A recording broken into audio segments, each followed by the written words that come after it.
to try to make sure that interactions between people that might be have mental health symptomology and might be suffering from any episodes can be dealt with in a more peaceful fashion, and to reduce the risk of any use of force incidents. I talked to the mayor, who was gracious and gave me an opportunity to present the ID. I had a good relationship with Colleen Dobo, which is the senior VP of CHR, which is the local mental health authority in the town of Bloomfield. And we've been talking for the past several months about this proposal. We have an initial proposal that has been drafted. Our last meeting was between myself, the mayor, the police chief, and the town manager, and we all seem to like the proposal. And so now we're just moving it up here to the committee so everybody else can start to look at it, ask questions, have critiques, so therefore we can make this a real thing. And as the mayor also commented that piggyback on, it was found in the last meeting that there actually might be some monetary resources for this.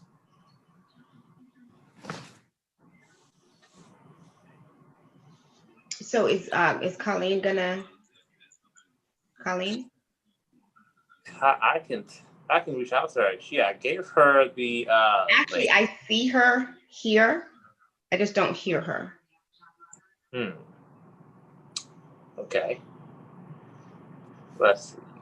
Let me see if I can reach out to her because I have two things.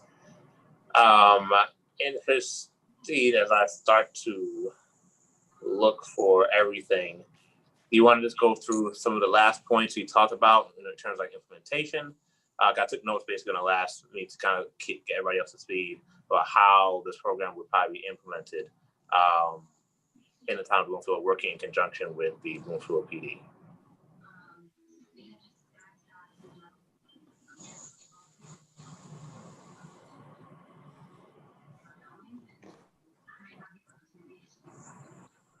Oh, that's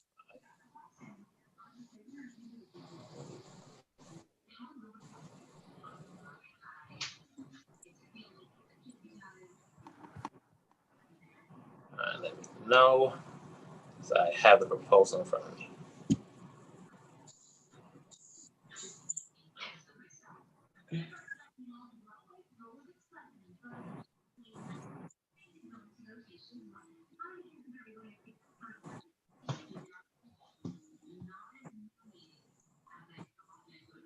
Is Elizabeth Smith with you as well? Omar? No. That is someone that was accompanying Colleen. She was going to put her on the call as well. What So I can do? See Elizabeth Smith with her hand up. I can check.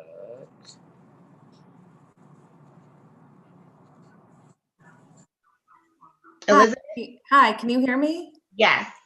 Hi, so I'm the clinical program director of our crisis program and our program with other embedded clinicians in some other towns. And so we have been working on this proposal and just wanted to give you a little bit more information about what it actually looks like, what it looks like with the clinician in the police department. And what that is we can do a few different things. We can go with the police officers as a call comes in that is related to a mental health issue. We also can provide follow-ups. Currently, police go out into the community and they help somebody get to the hospital if they are in a mental health crisis. And then they are often released from the hospital with little to no follow-up care. So that embedded clinician can go out and provide linkage right after that hospitalization to make sure that that decreases further episodes.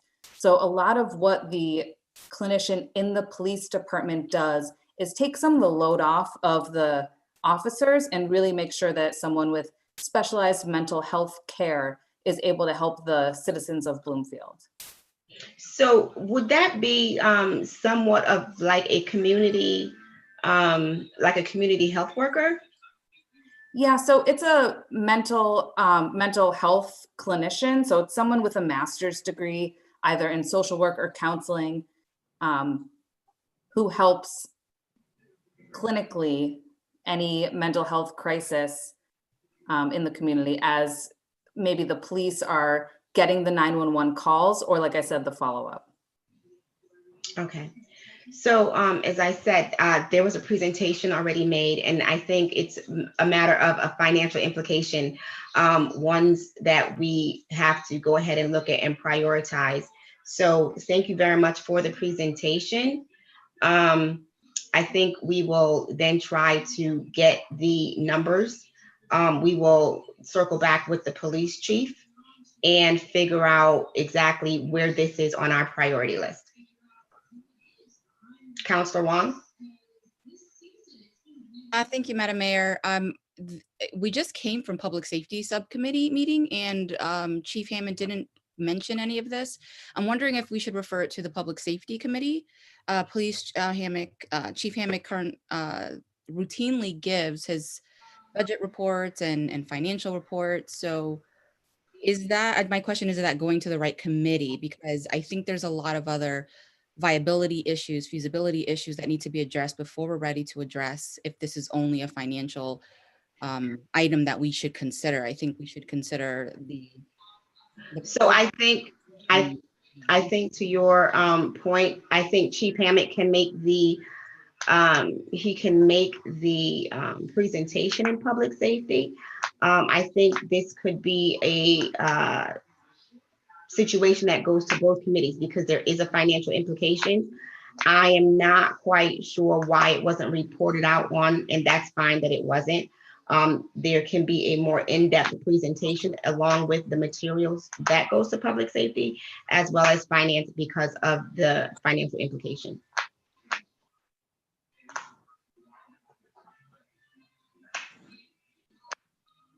Councillor Curtin. Thank you, Madam Mayor. I think what I would suggest is, and I did attend that meeting as well, and I do have it to report on just finance and kind of go through the budget process. I think this is a perfect example of where there's a lot of potential unfunded stuff out there and we're looking for funding. So one of my suggestions tonight would be for the council to have a special meeting with the town manager to kind of put on the table in regards to what's out there, what are the possibilities, to kind of go through it and to kind of chop that list up. I think that's important because the town manager and staff, the various departments that will be impacted by these initiatives that were put on the table, they're going to have to reflect that in their budget as well. So I think it's important, and I'll go through the timeline tonight for the budget process. But I think if we can have a special meeting for items like this, so we can kind of collectively discuss it together with all the capital improvement projects that's out there, I think will be the wise way to go from my point of view. Thank you for that. I know we have spoken, the town manager, the deputy mayor, and myself have given really big broad strokes about having a goal setting meeting for the council. I think maybe our timeline for that goal setting meeting probably needs to be pushed up. Just to your point, there is a lot of things that we have on our radar as council that have some serious financial implication, whether it's dollars or it's capital, human capital from the council. So maybe Deputy Mayor and myself need to look at pushing up that goal setting timeline. But I agree that we have to come together as a council and figure out what's our top priorities as far as funding goes. Deputy Mayor. Yes, thank you, Madam Mayor. At the public safety meeting, the chief had indicated that there were 3 or 4 use of force issues last month, all having to do with mental health. So this is really very topical at this point to talk about having somebody with actual mental health skills being part of the team. I was just wondering whether or not there was a proposal that came through that might help us, because what I just heard was pretty unclear. And or is this something that's going to be developed over time? If there is a proposal that has a monetary consequence, it would be helpful if we knew what we were shooting for. That's all I'm saying. You're absolutely correct, Deputy. So I will we will circle back on this topic. Thank you, Councillor Calhoun. Yes, thank you, Madam Mayor. This issue is a national issue. And I'm hoping that there is some monies that can be distributed from the government in dealing with issues of this like topic. And I don't know if our town manager has heard anything that's coming down the pipeline. I understand, and I know, as we all know, we're in the middle of a transition in government. So if our town manager can speak on what he has heard, does know, not sure, or the like. So thank you.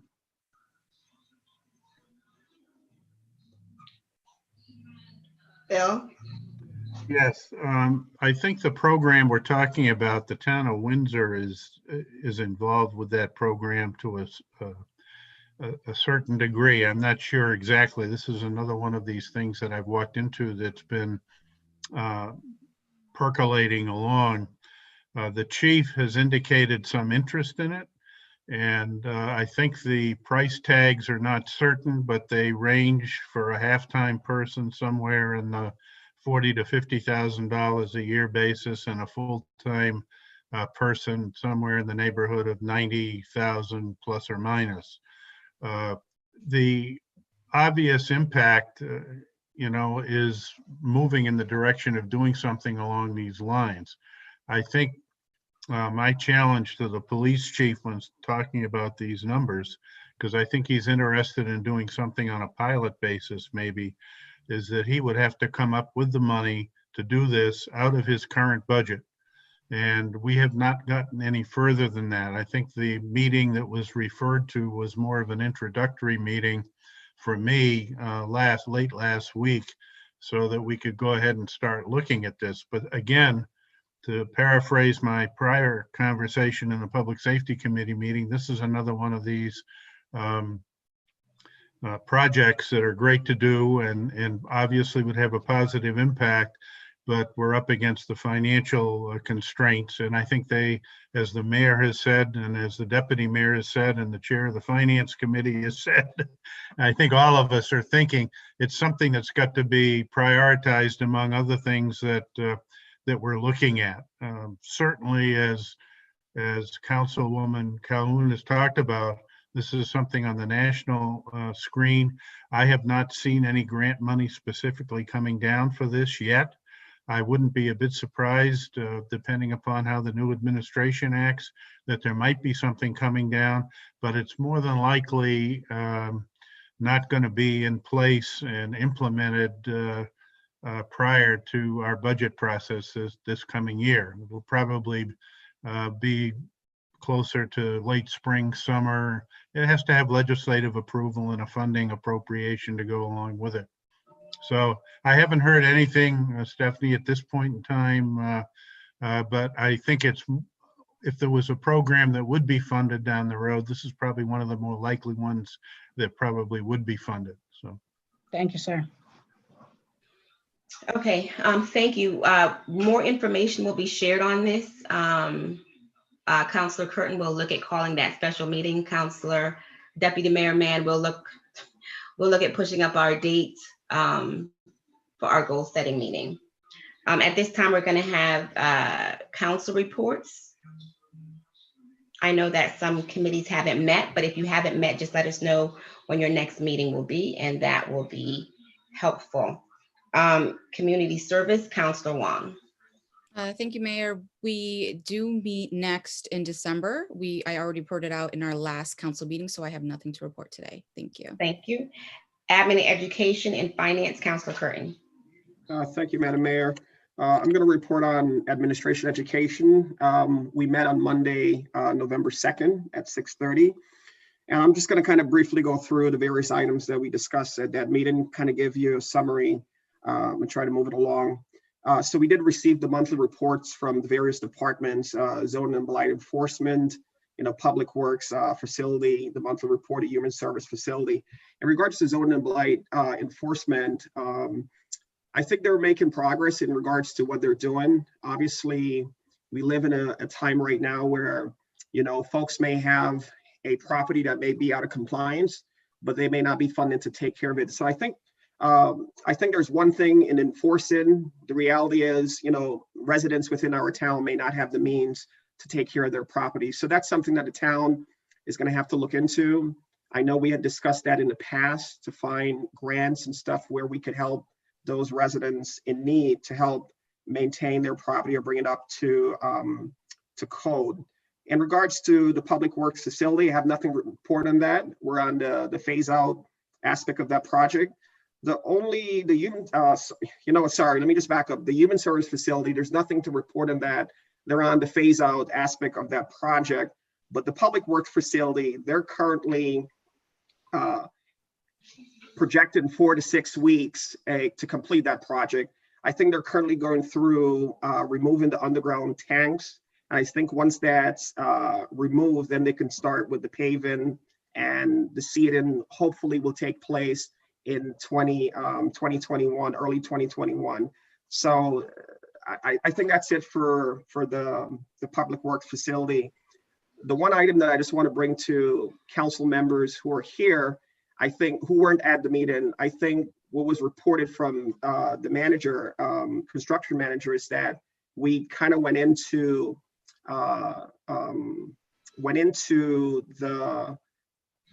the big chunk of the reserve that was there for later on. I think roughly around 6,000 or so, and that's the contingency, and that's some concern because obviously we can't go over that referendum amount that was approved by the taxpayers.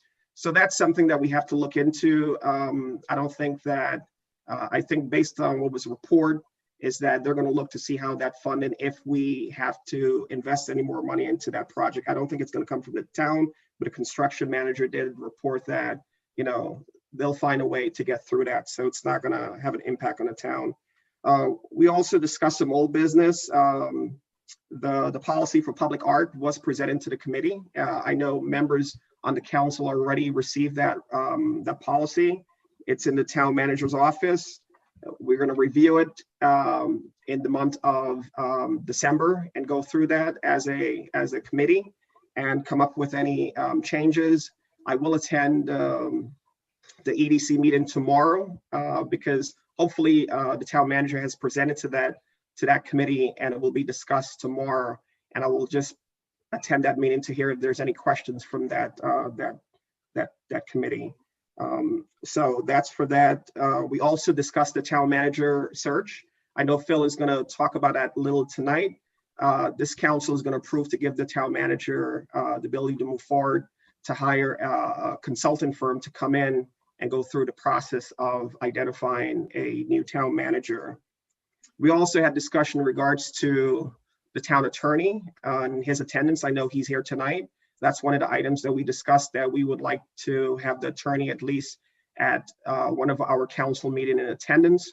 We also talk about where we could have, seminars with the town attorney to go through certain items to bring the councils up to speed in regards to certain regulations and stuff, where the do's and don'ts per se, as this body go through their legislative process and items that may come up. We did get a report on the affirmative action plan for the last period. I have nothing to report on that. I did request from Cindy to provide some sort of analysis to see exactly what we have accomplished in the last year or so, what we could do to continue to improve that. I know Councilor Wong will discuss some more items tonight that's on the council agenda that will kind of enhance what we're doing. But I think the town has made strides since this has been implemented in trying to diversify our workforce. And that's it that I have right now for Administration and Education Committee. I do want to, the next Finance Committee meeting is November 16th at 6:30. But I just briefly want to go through, and for residents who are listening, for council members who may not know, I just want to quickly go through the budget dates. I know the department's budget is due to the town manager on January 8th of next year. The Board of Ed also needs to submit their budget to the town manager on February 19th. The town manager budget to council is due on March 4th, and the town council hearing is some date in March. I don't have that date. And then there's a public hearing where the town council approves the budget, and that's around March 18th. And then we have the town meeting later in May, on May 3rd. In regards to what we talked tonight, I just briefly want to talk about, just projects. And this is something, as a council, I think we have a lot of ambitious policies out there, but the reality is we're still going through a crisis at the moment and a lot of uncertainty, not only nationally, but locally. There are going to be a lot of uncertainty with the state budget. Obviously, they also have a deficit currently. So, they're going to be reluctant to provide, additional grants or so to the town. So they're going to tighten up their end. We're going to have to do the same. So I think it's important for us to get together and kind of go through those various items that we're talking about and analyze and see which we can move forward with, and not we're going to push it aside. I think the public safety meeting was a perfect example tonight. We could implement a policy with the caveat of, we may be able to implement this in a year or two based on funding. So I think that's the approach we have to take. We have to be cognizant of, we've done well for the last 2 years or so, not raising taxes. And I think it's imperative to move forward with that same initiative, especially during COVID and so on. So I think we have some work to do, but we have the right person in the driver's seat to take that on. And the last thing I would like to say in regards to the budget process, I think it's important to let the town manager and staff go through their process. Once that happens, then we can start, as we've done in the past, kind of going through it and taking it apart and making add and subtractions. But I think what we could do as a council is sit together and basically work through those initiatives where we have to, trade and talk about what's important, what we can afford. And I think once we do that, it will be important to see a budget that will be reasonable for the town of Bloomfield. And that's the end of my report, Madam Mayor. Thank you. Public Safety, Councilor Goff. Thank you, Madam Mayor. As was mentioned several times, Public Safety met earlier this evening. We had a very good meeting. The report from the chief, we are still operating at 44 of the 49 positions, officer positions, but he is actively recruiting to try to bring in new people. So hopefully in the next few months, we will get a few of those in-house.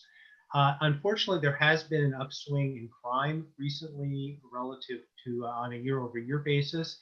We're up 14%, and we are currently at 4% year-to-date above last year. However, a lot of that crime, and let me remind people out there again, a lot of that crime are car thefts, I shouldn't say thefts, car break-ins. And the chief emphasized that those are not the normal kind of break-ins that you think where someone smashes your window. They are actually the result of people leaving their cars running, leaving their fobs in the car. And as he points out, all of these can be prevented. So please, if you are watching, if you're talking to your neighbors, if you're talking to your friends, remind them that even though it's getting cold, do not leave your car running, do not leave your car unlocked, do not leave valuables in your car, because there seems to be an uptick in that kind of thing. They had 5 use of force complaints this month, but as Deputy Mayor Mann pointed out, 4 of those were simply cases where they, in one way or another, nothing drastically, were forced to restrain somebody with mental health issues. So I think the earlier discussion about obviously the benefit of mental health professionals being involved in those cases could make a difference, and something that I know that the department is looking at. They noted that they had an ample amount of PPE. They had gotten a donation from Amazon. but those things are going well. In terms of the fire districts, both fire districts basically got routine calls for the month, and year to date they are both around 400 calls, and that's about a 10% decline from last year. So again, they think that some of this is COVID related. People are probably not calling for some of the nuisance items that they would have called before, and it called earlier. But that's fine. Nothing really huge going on at the fire departments in terms of their calls. The other thing that the Public Safety Subcommittee took up was we have been working since really almost a year ago, working on coming up with a policy and hopefully implementing it at some point for taking care of the myriad traffic issues that we hear from constituents around town, whether it's excess speeding, excess truck traffic, noise, all of these kinds of things, people using their streets as cut-throughs. And I want to commend again both the chief, the town engineer, and the town planner worked together, took a lot of the information from the complete streets planning, and have put together, I think, a very nice policy and toolbox to deal with hopefully deal with a lot of these problems. And the Public Safety Subcommittee recommended that forward to the council by a unanimous 5-0 vote. So that will be adoption of that policy will be on the should be on the next council agenda. And finally, I mentioned it last month. I will mention it again. The town will be having a forum on legalization of cannabis, marijuana, pot, whatever you want, whatever term you want to use.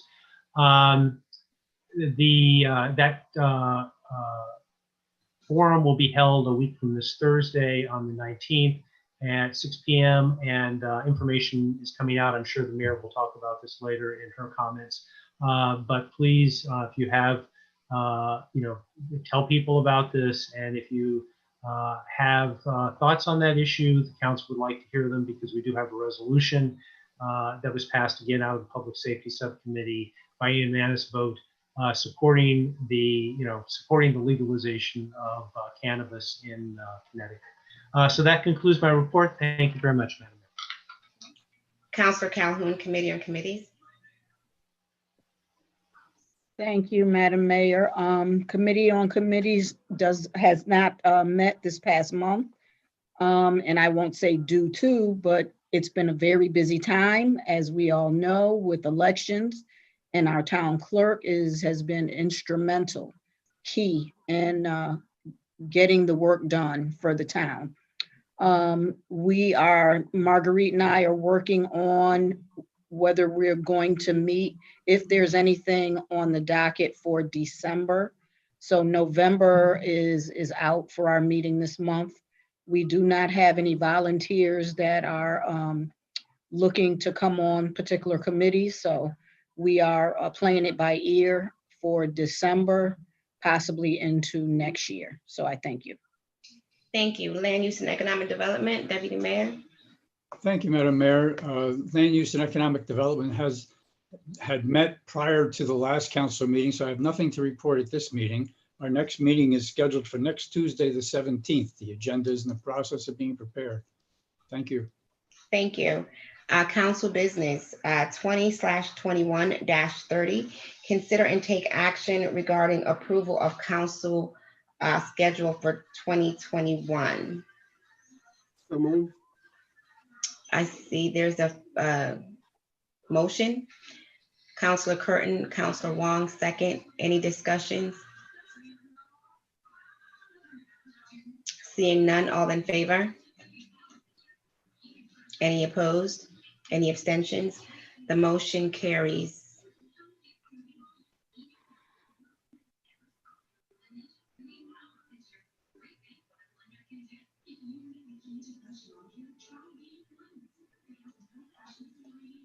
Um, 2021-31, consider and take action regarding adoption of subcommittee schedule. So I'm going to ask the subcommittee chairs to be the ones to make those motions, if so desired.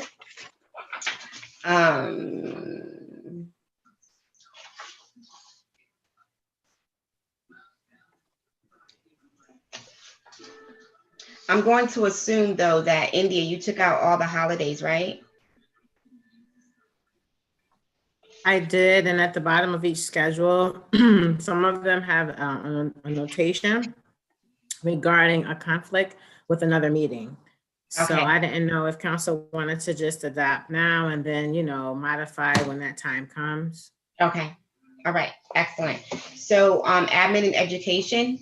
Madam Mayor, could I make a suggestion? Because I'm looking here at the front page of that, and there is a motion to adopt all the committees together instead of. There is, but because India just said about the notations that she made on the council schedule, if you guys are all set with the notations she made on the council schedule, and we will then go ahead and deal with them as they come up, that's Right. fine. So we can go ahead and do one motion. Okay, so I move that the following schedule of 2021 meetings for the town. Let me just back up for a second, because this schedule talked about having the meetings, in town hall. So I don't think that's accurate. Is there a way for us to make that adjustment, just to say, Zoom meeting / town hall? Because I do expect for us to go back out in 2021 eventually and have meetings in the council chamber. So what I'll do, I'll go ahead and read the motion as is, and someone could hopefully amend that. Hold on, Councilor Curtin, because I know that Councilor Goff wanted to amend his schedule, right? And I think that's why I was trying to go through it one by one. But if Councilor Goff is the only one that wants to amend his schedule, we can make a motion with all the other subcommittees except Councilor Goff's subcommittee, and he can make the motion to amend his schedule. Yeah, I'll go through reading, and we can make those amendments as it's completed. Right, so we can take the subcommittees except public safety, because Councilor Goff is going to change the time for public safety. No, Madam Mayor, what I'm saying is once that motion is read, I think we could make those adjustments for both public safety and for the section where we talked about, putting in their Zoom meeting / council. So I'll just go ahead and do that now. I move that the following schedule of 2021 meetings of the town council be adopted. Noted meetings are at Town Hall, 800 Bloomfield Avenue, Connecticut, unless authorized noted. So that's the motion on the floor. Someone second.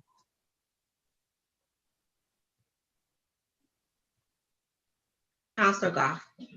Yes, can I ask Councilor Curtin to amend his motion to also change the starting time of the public safety subcommittee meeting to 6 p.m. Thank you, sir. Duly noted. I also just want to also amend this motion to also add Zoom meeting / town hall. Okay. Councilor Calhoun. I was actually seconding that Okay. motion. Any discussions? Seeing none, all in favor? Any opposed? Any abstentions? Motion carries unanimously.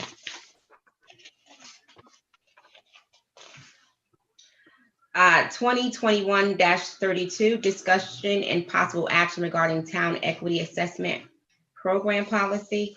Councilor Wong, would you like to speak to that? Yes, thank you, Madam Mayor. I'll go ahead and give a brief summary, make a statement, and then potentially make a motion at the end of that statement. Thank you. As we know, 2020 has been tremendously hard on the nation as well as Bloomfield, especially to our working families and our most vulnerable in town. The circumstances this year have magnified the already existing gaps and inequities like income and healthcare. And the policy that was discussed in Community Service Subcommittee recently defines equity, meaning closing the gaps in policy, practice, allocation of town resources so that race, gender, religion, sexual orientation, and income do not predict one's success, while also improving overall outcome for all. So the proposed idea, if you will, not married to the template that's in the current agenda, but the idea of the policy focuses on mandating and training, and as well as an annual output of specific data within town operations to address gaps in equity. So zooming in a bit, it proposes the town to conduct initial assessments of existing practices and policies in the first year, and develop and implement a plan and address any desperate outcomes based on issues like race, gender, sexual orientation, and income in the preceding year. So it definitely has some phases to it from an implementation standpoint. Currently, we have an affirmative action program and a diversity program that we've seen reports on from a positive manner. These programs are great and a good starting point to address specific internal workforce issues. So additionally to those two programs, I feel an equity plan is needed to encompass more of the entire town and the operations. An equity program does not currently exist in the town of Bloomfield. There are no racial equity or social justice reports, if you will, or training currently required when the town pursues new economic development initiatives, or let's say capital improvement work. So how are we to know how our vulnerable populations and the marginalized and all residents are impacted if we don't understand the data as it stands today and as it pertains to equity as defined in the current policy? The town of Bloomfield and this council have hosted beautiful demonstrations this year, from a George Floyd vigil to Black Lives Matter murals and paintings. And as elected officials, one of our purposes is to impact policy and the quality of life in our town. And I feel it falls on our shoulders to back up all of those demonstrations and protests with meaningful legislation and policy for our town. And I believe that this is a good starting point, and it takes a systemic approach in the right direction from a local level. So to be clear, we are in a very infant stage of policy considerations. The next steps, as laid out by the recommendation from the town manager, is to understand what this means for taxpayers and how will implementing the program like this impact the town budget, what will be the administration costs, and what will be the resources required to implement a program like this. There's lots of questions, as we know, that need to be answered, and I think most of us are well aware of that. So I want to speak directly to my colleagues right now. Too often, we as a society deprioritize issues of racial equity, equal rights for women, and issues concerning the middle class and their financial limitations when it comes to the budget. I believe Bloomfield is a trendsetter. We have to stop waiting for other towns to do it first. There's no place like Bloomfield when it comes to the diversity of our population. So I am encouraging and advocating that this council, all 9 of us, prioritize the equity as defined in this policy or draft policy for this town. As local officials, this is how we hold ourselves accountable. With that, I know there wasn't a motion in the agenda, but with that, I'll put a motion on the floor. I motion that this be referred to Admin and Education and Finance subcommittees to address the staffing and financial implications, and to be discussed as part of the next budget cycle, FY 21/22 budget process. I would also require that we move the social equity piece and still have ongoing communications within the community services subcommittee.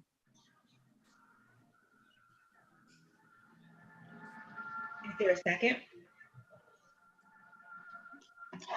Second. Any discussions? Councilor Curtin? Yeah, thank you, Madam Mayor. I think this is a great initiative. I have to say, the one thing that I just want to slightly amend what Councilor Wong stated in her statement. This council, at least the majority of members in this council since 2017, have been very mindful of the disparity and trying to implement stuff and do things to benefit our residents. There is an offset to that. You know, there's a budgetary aspect of it. So I think it's important, and I think, as you stated, that you want us to go and we look and see how we could either implement this year or the next year, whatever the case may be. And the town manager, during that meeting that you had, basically stated about the budgetary aspect of it. So once again, that's always the challenge to us. We want to do these things, but realistically, we could fix something over here, but impact residents from a tax perspective by getting things in the pipeline that may cost to do with. Because the worst thing you wanted to do is to implement a policy and then there's no teeth behind it. And so we have to be very mindful of that. So I just wanted to say that I do support this initiative, but we do have to take the time to make sure that we have the correct funding around it to move it forward, per se. Thank you. Deputy Mayor. Thank you, Madam Mayor. Yeah, I think in this day and age, all of us are very sensitive to equity and distribution of jobs, wealth, income, and participation in our community. It would behoove us to deal with this kind of an approach. My question is we already have administrations dealing with affirmative action and diversity. It would behoove us to see how that could be folded into this concept, or so as not to duplicate. I'm not sure which would prevail. So as the discussion goes forward, I think I would look for that kind of input. And obviously there's a lot of input required because the policy is pretty sketchy in places. So we have to make some definitions and make sure we all understand and agree on what we're saying. But I support the concept of moving forward in trying to work out that policy. Councilor Goff. Yes, thank you, Madam Mayor. So I think the motion on the floor is to move this forward for further study and to understand exactly what's going on, what will be required from this. And I think the ideas of creating a structure to look at or to address some of these items makes a lot of sense once we know where those gaps are. And I want to be very clear about this. There's a difference between our understanding that there are certainly gaps in American society in terms of income disparity, various other items that lead to different types of outcomes that we would all like to see remedied. But we have to be careful to understand which of those are actually driven by town policies and what we're doing in our town. And I think in the definition that's in the document of equity, it talks about the gaps in policy practice and allocation of town resources, so that then race, gender, religion, sexual orientation, income do not predict one's success. I think the concept there needs to be jiggered a bit, I guess, in terms of we do want to make sure that there are not policies in place in the town that are leading to disparate outcomes in terms of how citizens live in our town. I think it's harder to talk about success on a more macro basis. So I think we need to define this and really understand what things we have control over and what things we don't have control over. I thought, for example, this came up last council meeting. This is a slightly different example, but we were talking about, we had several speakers, participants who talked about the cannabis resolution. And what they pointed out was, one speaker pointed out was, what we could do is pass an ordinance in town that would instruct our police department not to act on these things. I think that's what we have to be looking at here. What things can we do? How do we make Bloomfield, how do we enhance the quality of life for all our residents so that no residents, but because of these things, feel they don't have the opportunity to be a productive, a happy member of our town. But in terms of some of the issues that I think we are all aware of, especially various class disparities, those are going to take larger solutions. I think we should all work for them, but I'm not sure that the town can do a whole lot. So I think that making sure we understand the scope of what this is addressing is extremely important. Thank you. Thank you. I know that the company that does our affirmative action plan, in discussing with them at the last admin and education meeting, they have the wherewithal to be able to help us with some of these things. So that might be trying to figure out what's the difference between what they're currently doing and what we can ask them to additionally do. So that would definitely bring some implications. But I think when we come to a conversation of equity, especially in this day and time, that conversation needs to happen. I think when we're talking about policies, we're also looking at the services that we provide our community and how we provide those services. We're looking at Alice families who would love their children to be able to go to summer camp, but they can't afford it. We're looking at this pandemic of COVID-19 and how it adversely affects Black and Brown residents here in Bloomfield and the services that they were getting in those nursing homes or the lack thereof. So there are a lot of things that we can look at in a policy wise for our town that will definitely feed into equity and making sure that we have happy residents and healthy residents and residents that can afford to take care of themselves and live here in the town of Bloomfield. So I do believe that that will be a very robust conversation, and the information that we gain from that will definitely be able to help us to shape some policies for our town. Councillor Wong. Thank you. I just wanted to touch on, I think the deputy mayor may have, as far as recreating the wheel, with whatever expression that was used, affirmative action, and these are some of the same comments I made in the admin and education meeting.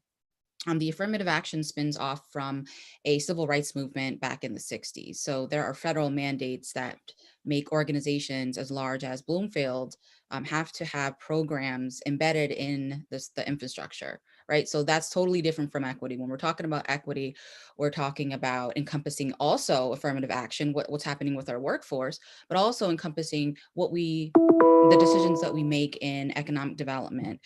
So I'll give you a more recent example. So when we had an opportunity to submit a grant to support finishing the Blue Hill streetscape, or finishing or continuing to develop the Greenway Trail, this policy would say, hey, let's put a report together on equity to say what happens when we do either or project to our community. So we would have supporting data to suggest that either or would be a better choice rather than having a human choose it for us, which was the case. We decided to develop the Greenway Trail rather than develop the Blue Hill streetscape and finish that up to Cottage Grove. So I just wanted to point out that these are some of the checks and balance that I'm suggesting to be in this policy. And in regards and auditing existing procedures and policies, the first year, a whole year of this policy definitely suggests that we sit here and audit our policies and procedures. So implementation could be a total of 3-year rollout rather than, getting something ready to go come spring, because as Councillor Curtin had mentioned, we want to make sure this has teeth. So we have to be very intentional with every piece of this policy. And I think that having the social equity discussion continue in community service and having the expertise in admin education and finance really understand that overhead costs would really get us to understanding what we need to allocate from a budget standpoint this coming budget season. Thank you. Councillor Curtin. Thank you, Madam Mayor. I think both Councillor Wong and the mayor kind of put it in a nutshell. And a perfect example is when we talk about major capital improvement projects that we have in the town. That's an example. I know that at one point I saw we have a policy, a document that says 30% minority participation, but the actuality is you don't see that because there's a lot of stipulation that prevents that from happening.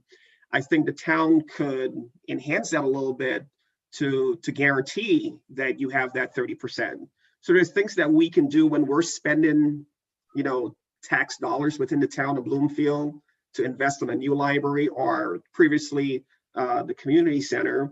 We have to make sure that we're doing everything possible to make sure that local contractors and within the area within Hartford, and so within the metropolitan area, within the Hartford County, that we have that minority participation taking part in those major capital improvement projects. So I think those are some perfect examples that were outlined by both the mayor and Councilor Wong that we could actually enhance to improve this and to make it fair across the board.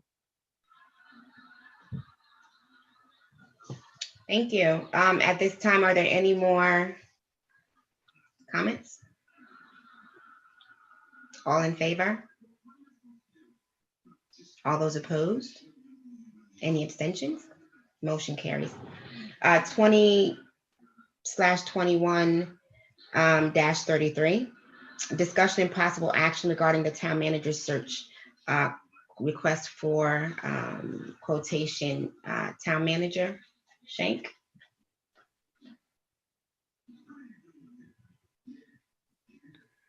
Yes, this item was discussed, as previously mentioned, at the Administration Education Subcommittee. There were a number of suggestions that were made that were incorporated into the revised request for proposal that you have before you this evening. I think we need to get this moving ahead, so I'm looking for the council to basically authorize us to go out and solicit proposals for a search firm to assist the council in the selection of a permanent town manager here coming up, hopefully this spring. Is Councilor Calhoun? Yes, thank you, Madam Mayor. I might be out of order, but there is a question that should be addressed, I believe, at this point in time, explaining why we're going through this process. And looks like, I don't know, it's in the dismiss, so if India. So the reason, the agreement between the town and the town manager, the interim town manager, was he would come on board for a certain period of time to help us through the process of finding a new town manager, as well as to help run the town, So we are honoring that agreement. We are getting the process started. And I know that the town manager, the current town manager, will help us to go through a very detailed process to find the best candidate. And if I could add 2 more cents, I'm quite sure there are quite a few of us on council here would love to have Mr. Shank stay on, but it's out of his choice that he's doing different things in his current life. Well, I appreciate the vote of confidence, and I'm more than willing to work with the council till we get an applicant in here that you're all comfortable with. We're all comfortable with. My wife and I live here, as you know, and we retired here, and we feel committed to the community and want to make sure that it's managed well going down the road, just as all of you are. And of course, all of you will be involved in the process as we move forward. I think the first thing to do, though, is to get a search consultant that we're all comfortable with to start work on a profile and a process. The council's going to have to be pretty heavily involved with that as we move through that schedule. So I'm just anxious to start moving it along. But I thank you for your confidence in me. Deputy Mayor. Thank you, Madam Mayor. Having been in the discussion at the Admin and Education, I'd like to move this matter, authorize the interim town manager to release the RFQ to select a new town manager. Just a quick second. Councilor Curtin, did you have anything? I'll wait for discussion, Madam Mayor. Second, Councilor Wong, discussion. Yeah, I just want to go, and I know I did mention this in the administration education meeting on the 2nd, that I think as we go through this process, we have to look at various options, talking about looking at internal talent within the town. That's something that I believe we haven't done in the past. I think we have talent in-house. I think Mr. Shank is under a lot of pressure. I did some research, and when I looked, our president-elect is 77, and I think Mr. Shank still have a lot of juice left, per se, as you all can see him on many council meetings in the last month or so. I know he wants to go off and right off in the sunset, but I do believe he has a lot left, and I could envision another 2 years out of our wonderful town manager. And you notice I put my head down. I really don't want to look at him, but I just want to kind of put that out there per se. So I think we do have to look at that going forward, look at internal. So hopefully when we do get this executive search firm in place, we can put all those criteria in place and the council could go through it, deliberate it, and talk about how they want to move forward. But I think we do have to, we've learned from the last process. And I think when you look to bring someone either across the country here in the town of Bloomfield, it may not match up on the eastern corridors. Things are different here and there is a learning curve. And I do believe that I think we have missed an opportunity. We still have a chance, but we have a wealth of knowledge sitting in front of us and we do have to find a way how to capitalize on that. Thank you, Madam Mayor.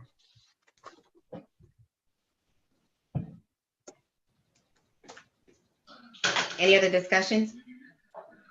All in favor? Any opposed? Any abstentions? Motion carries unanimously. Consider and take action regarding tax refunds. Is there a motion on the floor? Councilor Di Lorenzo? Thank you, Madam Mayor. Yes, I'd like to move that the tax refunds per the attached list be approved in accordance with the memorandum dated November 3rd, 2020 from our finance directors. Is there a second? I'll second that. Any discussions? All in favor? Aye. Any abstentions? Motion carries. The next item is discussion and possible action to authorize the settled claims. I know that we're going to be discussing this in executive session, so probably when we come out, we'll make a motion for that. At this time, we're going to have reports from the mayor and the manager. I'm going to ask Dave. I think Dave Malesko is here. Dave, is he here? Okay. Dave is going to do a brief presentation update. Good afternoon, Madam Mayor. Can you hear me? Yes. Can you hear me? Yes. Yes. Okay. Because I can't hear anybody. Thank you very much for allowing me the opportunity over here. I just wanted to say thank you very much for having me. I'm here to discuss the Black Lives Matter mural, the second one that was just placed over on the East Coast Greenway. So if I can have the opportunity, I don't think I can share my screen. Indy, is there a way that I could be promoted to the panel?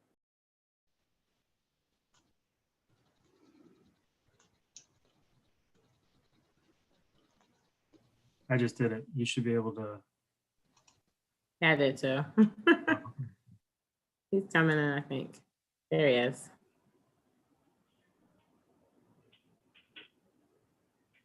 Okay. Thank you very much for your time. Once again, I had the opportunity to work on the first mural over at Town Hall and then continued on to the second mural, which I just mentioned was over on the East Coast Greenway in the proximity of Terriffill Road and Hoskins Road corner, in between that area and Doncaster Road. So worked with our core team, ultimately the gentleman by the name of Kahim and another young lady by the name of Sasha, so a young lady from the Harper Foundation for Public Giving, and Stefan Richmond. Stefan Richmond was the lead on the project on the community side. So I'd like to just share a few pictures that we just did from this past Saturday from the unveiling. This first picture that you see is a concept that was put together for one of the bridge. The first mural itself was placed on the town hall parking lot, and we wanted to make sure that this one was a vertical, so that you could see it from a far location, that you didn't have to be standing on top of the mural. So looking at all areas on the Greenway, we saw the bridge, we saw a nice opportunity here on the rail system. So Stefan developed this concept for us, and it was say their names on one side, and then the other side listed all of the names of young men and women that were victimized by whether it be police brutality or some other form of injustice.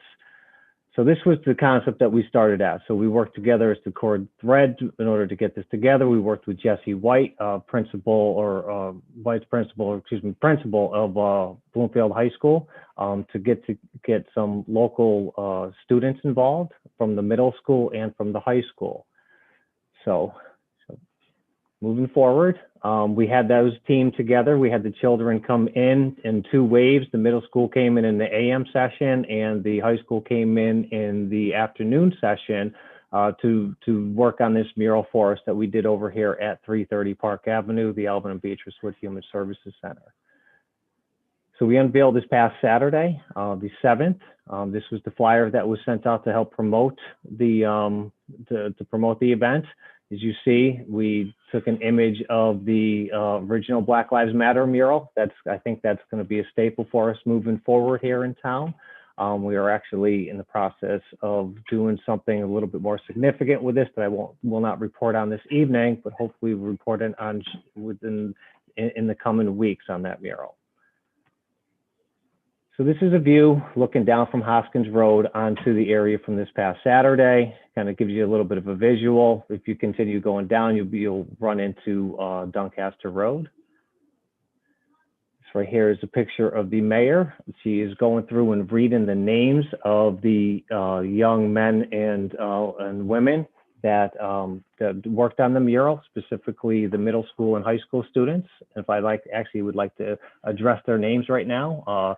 Tajay Andrade, Braden Evans, Jada Foster, Sandra Higgins, Desiree Johnson, Shannon Kelly, Leanne Labad, Daylin McKim, Charlize Richmond, Alexis Ross, and Mahogany Wilson Little. Those are all the students that helped work on this mural. It's another part of the unveiling here. This is a council member and the students that are removing the covering to unveil the mural. These are some of the students here with their awards, along with several council members and their parents. Another picture of all the names that I mentioned that were victimized as a result of this. This is the opposite side with the say their names. And there's just a few other angles to look at.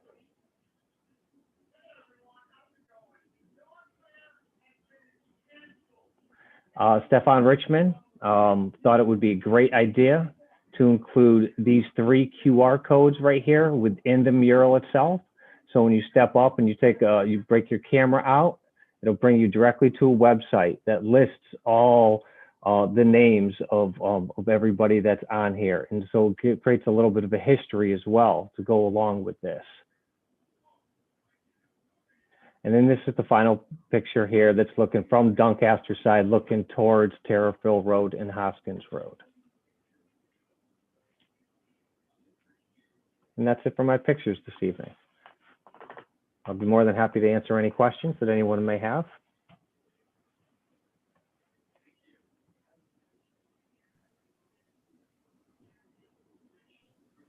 Oh, I can't hear you.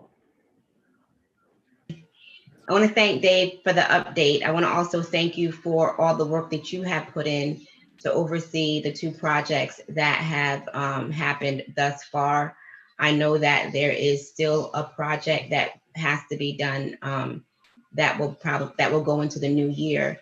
But you and the town staff have been absolutely amazing in overseeing these 2 projects, especially this last one where the students had input. So thank you so very much for that. Thank you, Phil, for allowing staff to continue this project. Councilor Curtin.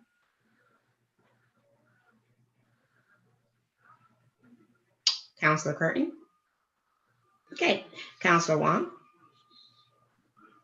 Thank you, Madam Mayor. Just a couple comments. I think it's beautiful. I think it's genius to put it on the bridge of the trail. I live right down the street from the trail. It's completely gorgeous. And I appreciate the artist's idea and intentional idea of making sure that the art blended in with the background, or it was aesthetically pleasing to the current environment. So it was very thoughtful, clearly. So thank you, Dave, for leading that effort, and Madam Mayor as well. Thank you. I see that Councilor Curtin is back. Yeah, I was kind of trying to get myself unmuted. But anyway, I just wanted to add that there were also comments on Facebook from, the Bloomfield's sites on Facebook where folks were commenting on it. And this one lady said, I moved here a few years ago and I'm so elated to live in a town that cares. And not only cares, talk about the issues that do impact us. So I think, sometimes we're in a bubble and we don't realize the things we do and how impactful it is and the message it sends. But I think you look at the mural in the center, in the town hall, and now on the bike path, I think, it's important. There's one thing, you can walk a good walk, but you have to show actions. And that goes to what Councilor Wong said earlier tonight in regards, these are good initiatives, but then you need to put some policies behind it to implement some tangible things to change what has been going on for decades. So I just want to commend you and the group who did this. Once again, I was surprised because I didn't know what to expect on this one, but they actually rise to the occasion. And this is unique within itself. And it says, say our name. So I think that's, it's beautiful. And hopefully we can get the third one implemented somewhere near the schools. I think that will also be impactful. Thank you. Councilor Calhoun. Yes, thank you. I know at the site, there was conversation about possibly placing lighting there. If yourself, Madam Mayor, Dave can speak on that. Dave? That would be a project that we would need to discuss with the manager, the town manager, also the town engineer, if we wanted to go into that direction. It was a conscious effort not to put light in along the greenway, just for multiple facets that I don't feel comfortable speaking this evening since it was not my project. I don't know if Phil wants to speak about it or not. A lot of times when you do the lighting and when you do, whether it be a call box, typically in a higher traffic area, like a college campus, that you may put something like that in. So I think that's where I'm comfortable speaking with this evening. Deputy Mayor. Yes, thanks for all the nice comments. Also want to set a shout out to the Public Works Department who figured out a way of mounting this on the bridge in a very intelligent way that looks like they had it in mind from the beginning. It was worked so well. So I'll give them a call. Councilor Merritt. Yeah, I just wanted to comment on both on Facebook and in person that how much this meant to people. And I was impressed that I think it was, it did mean a lot to an awful lot of people. And I think it was a good thing. This and what happened at Town Hall too. So between the two of them, they both were. I don't know what to say, future for lights, because there's really nobody on that bike path after dark. So I don't expect there will be either. But anyway, I think it was a good project. It went very well. Town Manager Shank, do you want to talk about the lights, sir? Well, we can certainly look into it. The big issue you have is obviously neighbors and whether there's reaction there, but let us look at it and see. I don't know. As Councilman Merritt said, though, too, most people aren't using it during the evening, but we can check and see. Yeah, if I could just add one last thing to that too, Mr. Manager. Typically parks are, and you would consider this a park, sunrise to sunset. And that has been the policy through the town of Bloomfield since I've been here and then before that, unless it was deemed an active recreation area. after dark. Once again, thank you. Someone, Renee James, excellent work by students and community on the Say Their Names mural. Love what it represents for our community. Have there been any thoughts or conversations about commissioning an artist to showcase our town, like a Welcome to Bloomfield sign? And we can tie all the public murals together like this one and the Black Lives Matter one together. Apologies if something like this exists or the conversation was had. It's a great thought. Thank you very much for your question. Gives us something to think about. Along with that, I'd like to announce that there will be a COVID-19 testing on this Friday on the town green from 9 a.m. to 4 p.m. Charter Oak has been doing a great job. I think we're in their rotation at least once a week, sometimes more than once a week. They were out there the other day when it was pouring rain. I was able to go out and get tested. I think about 90 individuals got tested on that day, and we thought no one would show up. Their testing on a regular day have actually been over 100. This is a really good thing for our town with our numbers going up. I can also report to you that the West Hartford Bloomfield Health District is doing contact tracing every single day, even on the weekends. The spreading has been happening usually at private events. So we're going to ask you to be mindful that this virus is still out there. We're going to ask you, please do not get too relaxed. I know that we probably all have COVID fatigue. We're sick and tired of wearing the mask, but please, especially because we're coming into our cold and flu season or pneumonia season, we're going to ask you to be very, very vigilant. If you have not gotten your flu shot and you want a flu shot, I know that the health district is also offering flu shots on Wednesdays. We've had a few public clinics. I don't think we have any clinics scheduled, but on Wednesdays, you can definitely make an appointment. There is an implementation of a code red,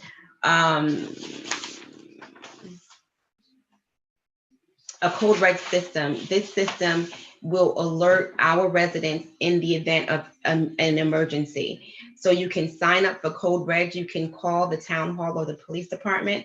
I believe there's also a link on our website, but you can go to the Apple Store or the Google Play Store and download Code Red. You can sign up for a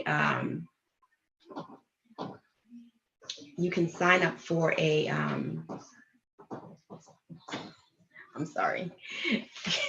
You can sign up where you can put your information in. They will text you, they will call you, and they will email you. One thing COVID-19 taught us was that we did not have an effective way to get the information out to our residents. So this Code Red system will be able to get information out to you to let you know what's going on, if you need to shelter in place, if you need to find someplace else to go. So please, please, please make use of it. I want to say a very big thank you on behalf of the council to our residents went out to vote last Tuesday. We had 82.3% of our residents casting a vote on last Tuesday. That was amazing. I'd like to say a special thank you to our town clerk and her staff, to our registrars, both Democrats and Republicans, for all the work that they put in, the people that were at the polling stations, helping to moderate, helping to count, the people that was wiping things down and making sure that we were following COVID-19 guidelines. Thank you, thank you, thank you. In some polling places, I think it was District 2, the lines were long, but people stood in those lines because they realized the importance of what was on the ballot. So once again, thank you. It's not up to me how you voted. The important thing is that you did vote. I also want to make sure that we do not miss this monumental election. We congratulate President-elect Biden and Vice President-elect Kamala Harris, who have shattered the glass ceiling for women, especially Black and Brown, Latina, West Indian. It's a great moment, and we here in Bloomfield, it has not missed us. So we are thankful for that.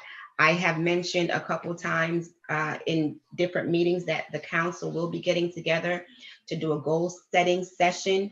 We're going to figure out how we get that done sooner rather than later because the budget sessions will be starting soon. I'm going to ask if you're out there and you would like to help someone for this holiday season. I know that Social and Youth Services, they're looking for gift cards. So please, if you can, pick up a gift card, donate it to the Social and Youth Services. They will make sure that it goes to a good family. Listen, the way we have celebrated in the past will be different this year. So we're asking you, please, please, please, please be mindful of the time that we're in. The governor has rolled us back to phase 2.1. In a private gathering, there should be only 10 people. In a public gathering, there should only be 10 people. Restaurants have been dialed back to 50%. Religious services have been dialed back to 50% or 100 people, whichever is less. Salons, however, is still at 75%. So go ahead, get your hair done, get that haircut, just make sure that you wear a mask. Please, please, please remember to be safe. Wear that mask if you're outside your house, mask up, 6 feet physical distance. Please wash your hands as often as possible. And with that, I think I'm finished. So I'm going to go ahead and turn it over to our town manager. Okay, I don't really have too much to say. I think you've covered a lot of the things I would have as well. Just on the election, obviously, Bloomfield and Connecticut has done very well. I happened to run in to a member of the post office staff. I asked them how they did.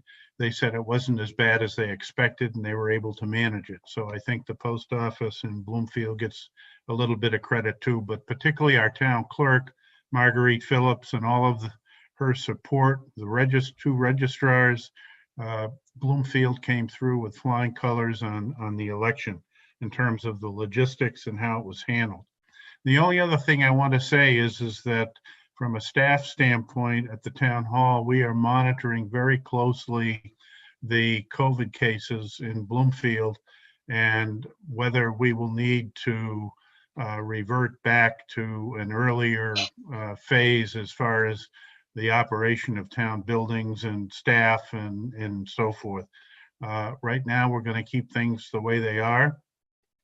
We would appreciate appointments rather than walk-ins. You'll be escorted to the office if you do come into the town hall. It's obvious that you have to wear a mask and we require social distancing. But there's a very real possibility that if Bloomfield moves from an orange level community to a red community, and our neighbors Hartford, Windsor, and Windsor Locks have all been designated as red communities. Within a month's time, we've gone from 4 red communities in the state to 42. And so there's a real possibility Bloomfield could end up in that same category. That category is based on the number of positive COVID cases per 100,000 people. So far we've been done well, but obviously, as the mayor has said, the governor has felt that he had to roll back a lot of the procedures and conditions that were in place with phase 3. And it's very possible us at the town hall may have to do that as well. And it could happen in the near future. Obviously, we will notify everybody and keep everybody aware of our status. So that completes my report. At this time, can I please have, Councilor Curtin, is your hand up? Just have a question for the town manager. In regards to the numbers, have you received any updated numbers on where Bloomfield is currently? Well, I've got the numbers from late last week. I don't have today's numbers and whatnot, but every week we get updated information from the health district and from the state. And so we're monitoring that at the moment. So. Yeah, I know this. Yeah. Interestingly enough, I have noticed that the Board of Education is also starting to recognize that cases that have relate to either students or employees at the Board of Education as well. Yeah, I was just going to say that. No, thanks, Phil. Can I have a motion on our minutes from the October 26th meeting? So move. Is there a second? There is a second. Any discussion, any questions? Any discussions? Any corrections? All in favor? Any opposed? Motion carries. At this time, we'll go through our council comments. I'll start with Councilor DiLorenzo. Thank you, Madam Mayor. I really don't have a lot to say tonight because everyone has been so eloquent in their comments earlier. So I will just add my thanks to our registrars of voters and our Marguerite, our town clerk, for all the hard work they did. David, I love the work that was done on the Greenway. Unfortunately, I've been out of town a few days, so I was not able to get to that, but it looks, I will get to it and look at it much more closer when I get home. Also, I just want to remind everyone that while we do support a lot of the initiatives that we talked about tonight, we have to remember that this is just a bit of them. There are going to be others and the list will get longer. And so I just want to go back to what others have already said. As I mentioned earlier, we're going to have to prioritize and determine where we're going to get the funding to fund some of these initiatives, because we want to do these things, but again, we have to look at the big picture, and we can't just implement these because they sound really good, and they're all good. So I just want to remind everybody that we have to be careful about what we do, because it will ultimately impact our budget and the taxes. So with that, I will end my comments and again add my thanks. And I will be exiting after this. After comments, I will not be able to attend our executive session tonight. Thank you. Thank you.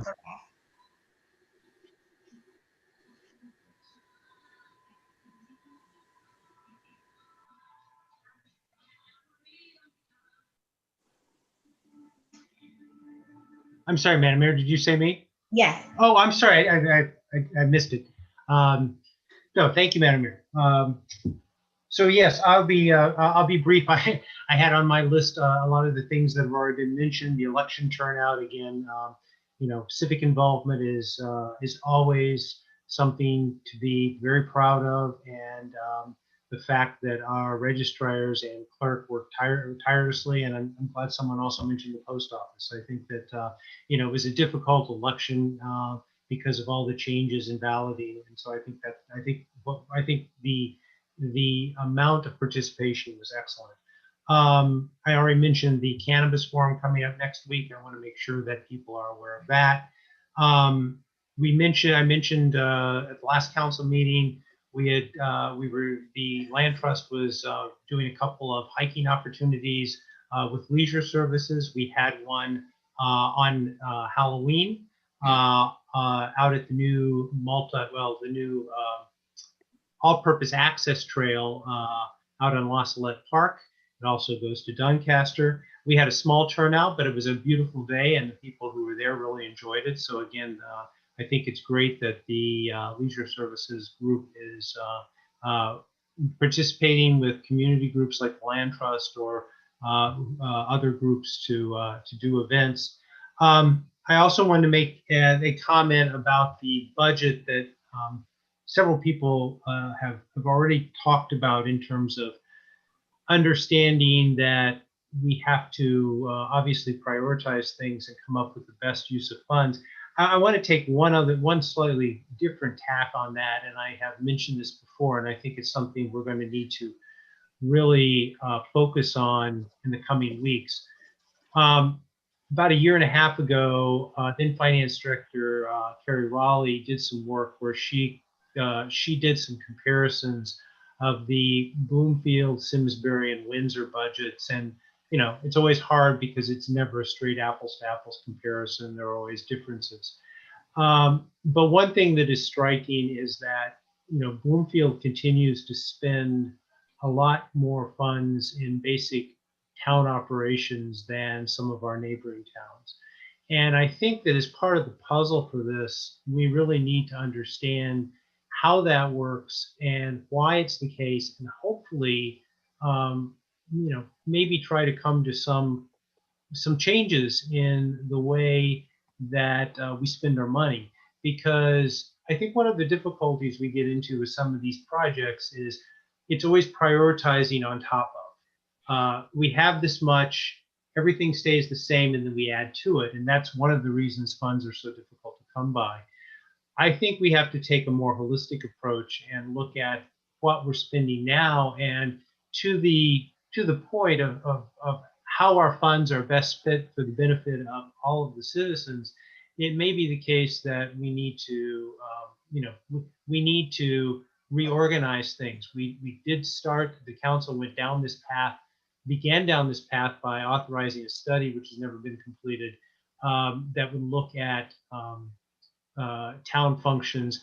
But I think that's something we need to, we need to get back on in terms of really analyzing what kind of resources we can have if we did some reorganizing and towards some of the goals that have been mentioned in the past couple of months.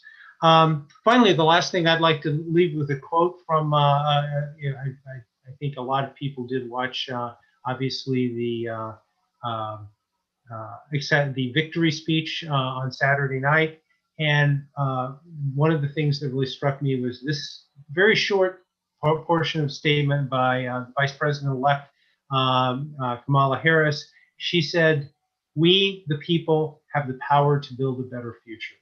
And I think that's really, at the end of the day, that should be the whole point of politics. The whole point of government. We are the polis, we are the people, and the point of doing this is none of the structures out there are permanent. They are all created by groups of people, and there's no reason those structures can't be made to benefit everyone and the people as it stands. So with that, I will end. Thank you very much. Councilor Politis. Thank you, Madam Mayor. Just to touch on a couple points from tonight. Firstly, the mental health presentation given earlier. Obviously an ongoing problem in this country, state, town, as we see just from the use of force report tonight, 4 out of 5 were a mental health issue. So there's, and I could probably tie this in a little bit to equity too, is like, we're talking about what we can do with budget, what we can't do with budget. But this is a problem that's going to continue to get worse and escalate, and it has to be addressed at some level sometime. Whether it starts small or starts big, I'm not sure. Government's not doing a very good job with mental health, and it's been a back burner issue because of budgetary constraints for so long. It's an inequity to the people with mental health issues. So maybe we can tie both of these initiatives a little bit together and try to find a way to at least have the conversation and have it be a little bit more serious. I understand we have a lot of constraints on our budget with COVID and stuff like that, but I think everybody, the sense I'm getting from it is everybody's for it, but we're not really sure how we're going to spend the money to do it. And I think maybe we should try to see if we can find a way to be a little creative, maybe, and try to tie a couple of these things in together and try to make them work. It's got to start somewhere. Why not here? Thank you. Councilor Calhoun.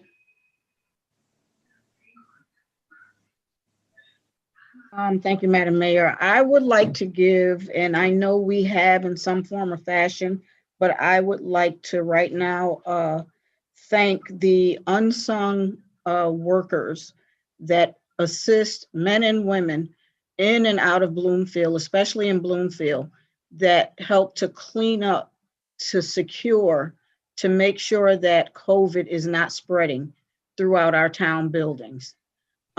You are those that have helped and continue to help to keep us safe.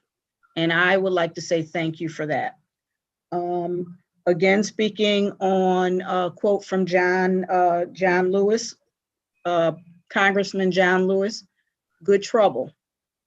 We have gotten into some good trouble, and it's not done yet. So thank him for what he started, and those of his predecessors that we know some of and don't know enough of. So thank you to both of those people. Thank you. Councilor. Thank you, Madam Mayor. I just want to go and just put some numbers on what we talk about in regards to, the election. And in the town of Bloomfield, we have roughly around eligible voters, roughly around 15,765. We had a turnout in the town of Bloomfield. Of that amount, 12,980. That's roughly around 82%, 82.33%. I mean, that's amazing in Bloomfield that we were able to generate that much noise. And the thing that amazed me is the absentee. Normally we were talking around roughly around 300. We had 6,091 absentee ballots that went through town hall. And talk about the work that the staff did and was able to do to get that all counted and out to us. I mean, they went above and beyond to do their job. And I just hope that, in the future, we should be able to vote, absentee. We're talking about, we want full participation. I mean, this is where we put everyone involved, get everyone involved. It's clear that more people got involved. I know that we have COVID, but I truly do believe that if we were to do this in this country, make voting really accessible to everyone, this is democracy right here, in having everyone participate, regardless of whether or not they have to go to work. If they're able to put their vote in a ballot and send it in, that's full participation. That's something I hope our legislators can look at, how we can do here in the state of Connecticut, how we could have voting in advance of an election and participating. So I just want to say thanks to the town of Bloomfield. Everyone, I was out there on election day who came out and they did their part. So Bloomfield did our part. So I'm proud of the town that I live in, and we always rise to the occasion. So thank you, Bloomfield. Councilor Merritt. Thank you, Madam Mayor. I would like to say a few words about a lot of things, but I'm going to say just about one thing, and that is this problem with this virus and how important it is that we get on top of it now. Yeah, another couple of months and we'll probably have some way of treating it permanently, but in the meantime, we're our worst enemies. And I was just, that ceremony at the bridge, there was just too much hugging going on, and you can't help it. Somebody comes up to hug you, what are you gonna do? Stay 6 feet away? I mean, but it's a problem, and that's bad. And we're so ingrained to not be embarrassed, but frankly, we should have been more careful. I was as guilty as anybody. But it's so in our nature to be sociable and to get close to people. And I have one neighbor who's my age, and we're vulnerable. And I come up to him to talk, and he backs off. He says, "Stay away." And he's right, and that's what we've got to be. And I think that's so important for the next month or so. Especially, I think we really have something coming down the line here with that'll stop this thing. But at least for the next month or two, we've got to be so careful and ask people, please try. And I know masks are a pain in the neck, but and it's so hard to stay 6 feet away from people, but we need to do it. And I just think that ought to be top. I notice that Biden's put that number one. So, hey, we ought to be doing the same thing in Bloomfield. We don't want to become a red community. Thanks. Councilor Wong. Thank you. I too echo the sentiments of all of my colleagues today. One thing I just want to point out, I'm very happy to be represented at the Capitol of the United States of America with Vice President-elect Kamala Harris. We'll get familiar with that name. Don't want to be brief, but the difference between equity and equality is that equity is everyone gets the same thing, and equity is that everyone gets the things that they deserve. Thank you and good night. Deputy Mayor. Well, aside from congratulating everybody for putting on a great election, I'm happy it's over. I think it's going to give us a great deal of relief. A lot of bandwidth was taken up with this election, and now we can get back to trying to focus on some of the things that are important to our community. And we're seeing some wonderful things happening with the Black Lives Matter, with things going on in other parts of the community. And Joe, I'm sorry, you never learned the COVID hug? There's no COVID hug that keeps you 6 feet away. But I look forward to us beginning to focus on our priorities as we move into this next budget session and do what the citizens of the town really look for us to do, which is wave through all the needs and the wants and come up with something that everybody wants and can afford. That's all I got for tonight. Thank you. Great sentiments, everyone. I'm going to end with a quote. The only limit to the height of your achievement is the reach of your dreams and your willingness to work hard for them. Michelle Obama. At this time, if I can have a motion to go into executive session with the town manager, the assistant to the town manager, the attorney, to discuss pending claims and litigations. So move. There's a motion. Is there a second? There's a second. Any discussions? All in favor? Motion carries. Thank you all so very much. All right, Madam Mayor? Yes. Are we going to need to come back here? We're probably going to need to come back to Okay, so take a vote. Yeah. Okay.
Suzette, Yes. who motioned to get out of executive session? I think everybody did. I'm sorry. Must have missed a good one. Honestly, I think everyone made a motion, and I think everyone seconded to get out of it. I move we adjourn. Second. Oh, second. Please let Sharon catch up. Sharon, is that a good answer? Well, for adjourn, I got Joe and I got Kevin. Second, yeah. Well, I just need something for the other one. So I'm gonna say David and Rickford. That's Okay. good. Okay. So now we're here, Kevin and Joe. Right. We're good? Right. All in favor? All right. Aye. Thank you guys. Good night. All right.